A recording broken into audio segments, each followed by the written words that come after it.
সবচেয়ে দ্রুত কে? একদিন সম্রাট আকবর তার রাজদরবারে সভা বসিয়েছিলেন। দরবারে মন্ত্রী, সেনাপতি, পণ্ডিত ও সভাসদরা সবাই উপস্থিত ছিলেন। হঠাৎ সম্রাট আকবর প্রশ্ন করলেন, বলো তো, পৃথিবীতে কে সবচেয়ে দ্রুত? এই প্রশ্ন শুনে সবাই ভাবনায় পড়ে গেল।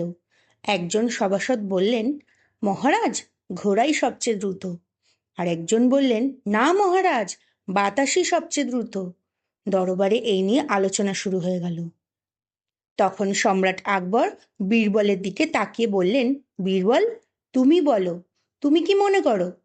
বীরবল একটু ভেবে শান্তভাবে বললেন, মহারাজ, পৃথিবীতে সবচেয়ে দ্রুত হলো মানুষের চিন্তা।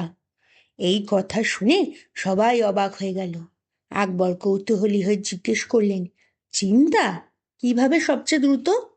বীরবল উত্তর দিলেন, মহারাজ, ঘোড়া বা বাতাস চলতে সময় নেয়, কিন্তু মানুষের চিন্তা মুহূর্তের মধ্যেই দূর দেশের কথা ভাবতে পারে। এই মুহূর্তে আমরা দিল্লিতে বসে আছি, কিন্তু চিন্তার মাধ্যমে আমরা 1 সেকেন্ডেই মক্কা বা কাশ্মীরে পৌঁছে যেতে পারি। এই জন্যই চিন্তাই পৃথিবীর সবচেয়ে দ্রুত। বীরবলের কথা শুনে সম্রাট আকবর খুব খুশি হলেন। তিনি বীরবলের বুদ্ধির প্রশংসা করলেন। গল্পের শিক্ষা, মানুষের চিন্তার শক্তি অসীম। চিন্তা দিয়েই মানুষ অসম্ভব কাজ সম্ভব করে।